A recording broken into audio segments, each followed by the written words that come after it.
What is up, you sexy YouTube mother lovers? I've got a special treat for you today.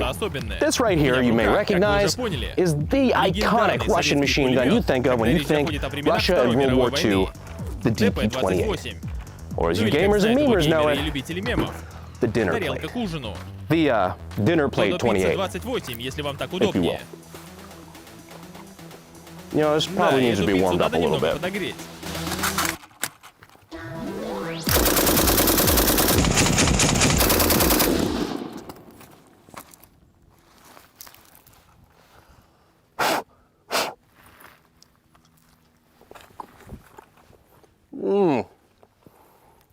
Just like babushka used to make.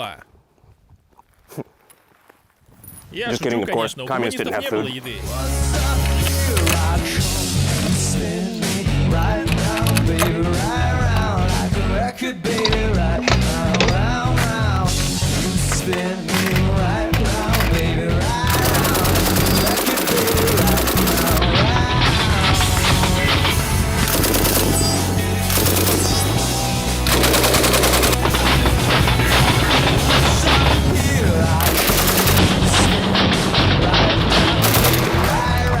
That was fucking cool. That's right, folks. Today we are talking about the DP-28, or in this case, specifically, the DPM, also known as the DIPM. Nobody actually calls it that. I just think it's funny. Much like the AK-47 versus the AKM, which is the stamped variant you see most commonly, something similar with the naming scheme here. It originally started as the DP-28, whereas this right here is the DPM, which stands for the same. The addition of the M stands for the same thing, which means it's modernized. So a DP-27 or a DP-28 would have been the early variant of this gun. Fun fact, it's technically just the DP-27. We all call it the DP-28. That's kind of a Western thing. I have no idea the origin of that, but technically it's just a DP-27. But that, of course, meaning Degtyaryov's machine gun in the year 1927, which is when this thing did its military trials. So this thing was about 9 years late for World War I, despite having that kind of steampunk sex appeal that a lot of the World War I machine guns had. Now, this particular variant, of course, being the DPM, or the Degtyaryov machine gun modernized. How did they modernize? Well, the original DP-27 had more of a hunting-style stock, for one thing. That's the most obvious difference. Whereas this one, the Russians decided that one day there's going to be a place called California, and they wanted to flex on them, so they added a pistol. So with that basic intro, let's go ahead and go over some of the basic operations of the gun. So one of the more iconic parts of this entire weapon, of course, is the hand magazine on top. So let's take this bad boy out. Our magazine release is right here. We pull this back. You see, this actually goes through the rear sight block, and the latch is right there. That's a wonderful noise. All right, so we'll take this out. So we just pull it up from the rear, and it's got a little fork up at the front here, that when you're inserting the magazine, it goes right into here. So there's this little riveted on piece of stamped sheet metal that accepts that front tab. So if you see this, just kind of slides right into there. Those two ears go right up under, and then it locks into place like so. So we're just going to take this out, and voila, we have our pan magazine. Now this bad boy fires 7.62 by 54R.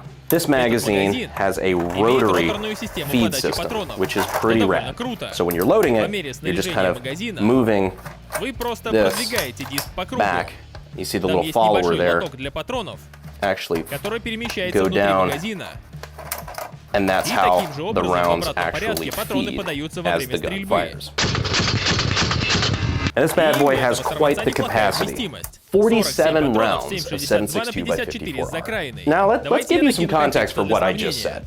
A lot of you guys probably know this gun from video games or what have you. You might know it from Siege, from Call of Duty World at War, you know, whatever.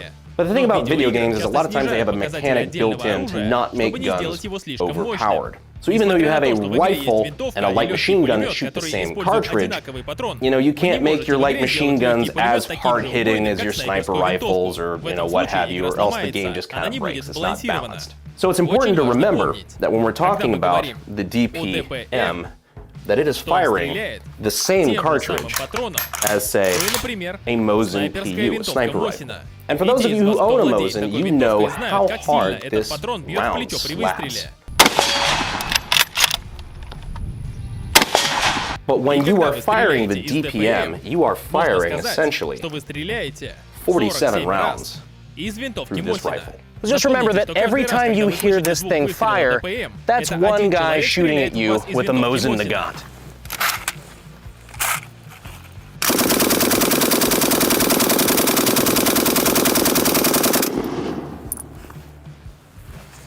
"47 times. And if you can't kill it with 47 rounds of 7.62 by 54R, well, I guess there's a reason they made the dish later."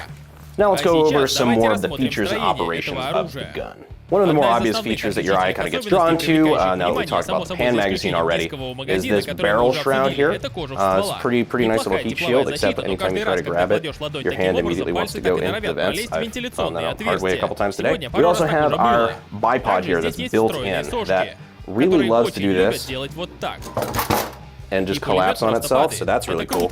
You also have the legs here that are made to be staked into the earth. Pretty fucking deep, actually. So we've got our front sight up here, and then we've got our rear sight back here. Like I said, we talked about this was where the magazine release is. Got a sight that goes all the way up to 1,500 meters, which, I mean, theoretically, accuracy by volume, you could probably scare the hell out of somebody at that distance. Up top here, we have where our bolt operates. We'll get to that in a minute. Now, if you have no magazine in it, this up here works as a sliding dust cover. So that covers up the operation of your bolt, or in trenches, whatever. You don't want your shit to get dirty, you can just slide that dust cover over. Theoretically, that's useful, except when you flip the gun over, the entire gun is open on the underside. So, it's not a perfect system, but hey, it's there. But now, time to get all up in them nerdy guns. So for disassembly, let's go ahead and put this somewhere before I dent it. And also, this is the nice little Circle 11 stamp. This one is not a Russian DPM, but instead a Polish-made one, so that's where you got that Polish factory stamp there for Circle 11. That was their Soviet factory designation. So here we're going to pull this plunger back and rotate this like so. And then this comes out the back. This is our recoil spring assembly. Next, we're going to take this lever, pull it up, and it actually goes all the way around like a screw. So we're just going to unthread this. Try not to drop it. There we go. This is a super tight re-weld, so there we go. Pull that apart like so, and there you go. There is your fire control, which is super simple because this is open bolt. So like I said, like we've talked about before on the channel, open bolt, real easy when it comes to fire control grooves typically. As you see, the entire point of this fire control groove is to catch the bolt, since this is open bolt, catch the bolt on this little lip, and when you pull the trigger, just get the fuck out of the bolt's way.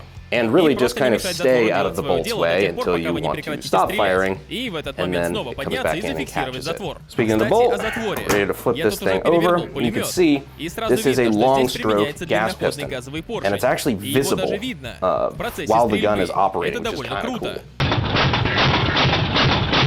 You just got to be kind of careful not to put your fingers anywhere here while the gun is firing. That's why it's kind of awkward when you're hip firing it or standing while firing. You gotta make sure your hand stays clear of the moving bits. Pull our bolt out, bolt and carrier. There's your gas piston right here. Here is our bolt.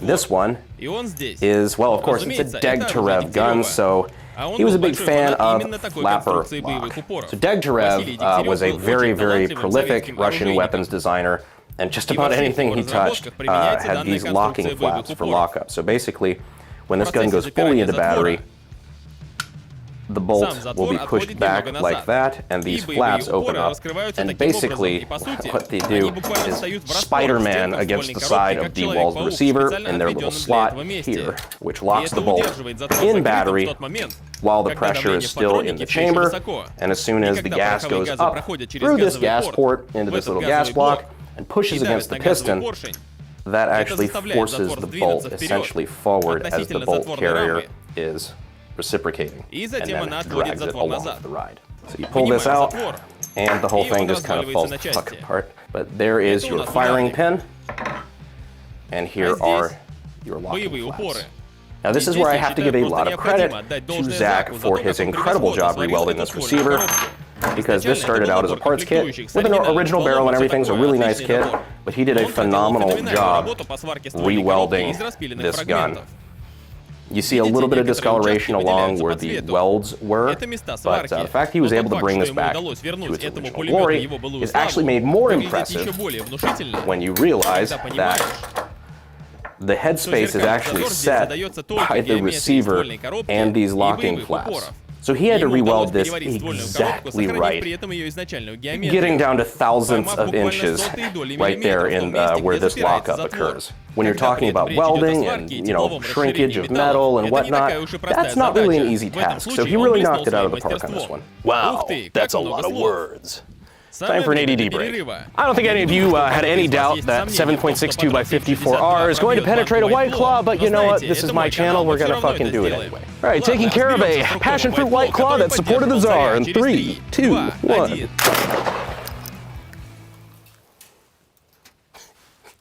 There's chunks of rocks and shit that I just heard landing in my fucking truck 10 feet away. Probably because we hit a rock that I totally did not see there.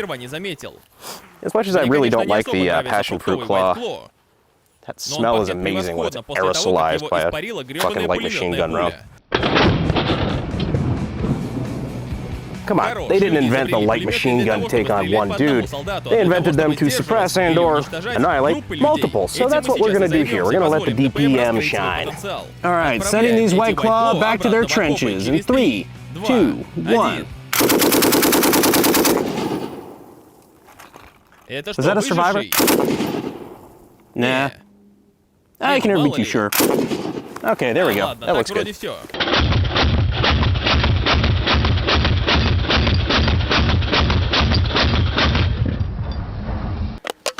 Yep.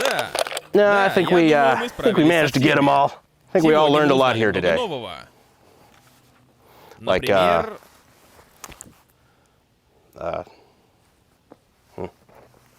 All right, so now to put this back in, we're gonna line up our piston here, our gas tube, and we've got little grooves here on the side of the bolt that we've got to line up. So, here, and we are back in the battery.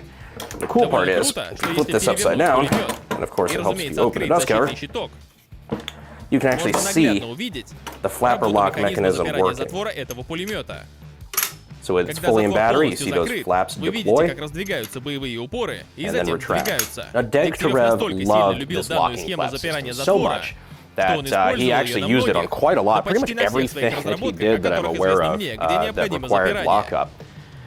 So much so that when it came time for him to build a much heavier duty machine gun, he used almost that exact same system. You might know this machine gun, of course, as the Dishka. As in, like, this Dishka. This is my Dishka. Currently disassembled for repair and maintenance because it's almost a century-old design firearm. It requires that from time to time. But what you'll notice is that it's almost the same exact thing, just really, really big. Tell me that doesn't look extraordinarily familiar. In fact, much like this thing is so fucking giggity, but you can see the exact same locking flap system on the Dishka that there is on the DP. The pinnacle of Russian ideology. If it ain't broke, fucking use it everywhere you can. Which is why before their answer to everything was, design an AK for it. You need something small and compact? Make short AK. Light machine gun? Make long, thick AK. Capitalist way over there? Make a super long sniper boy AK. So before the Kalashnikov was invented, they just kind of loaded up a cannon full of Degtярёва and threw it at whatever they wanted to design. But while we were talking about the weight of the Dishka, it brought one more thing to my mind that I wanted to bring up. This whole gun together is actually very heavy. That's why you might have seen I had a little bit of the shaky shakes earlier when I was trying to hold this up loaded. That is because this thing comes in at, what was it, like 27, 25 pounds, something like that, fully loaded. Which means this thing fully loaded weighs about as much as a Barrett M107. Even though it's a light machine gun, it's not that light. Light machine guns, because the heavy machine guns need a truck. Well guys, now that you've seen the DPM in action, what are your thoughts? Let me know down in the comments and let me know what other kind of cool historic machine guns or really any other kind of weapon you guys would like to see. I'm not a miracle worker, but sometimes I can get my hands on some cool shit for my collection. Anyhow, it's a pleasure being able to show off cool pieces of history like this for you guys. Thank you for watching to the end. And as always, I'll see you sexy YouTube mother lovers in the next video. Thanks.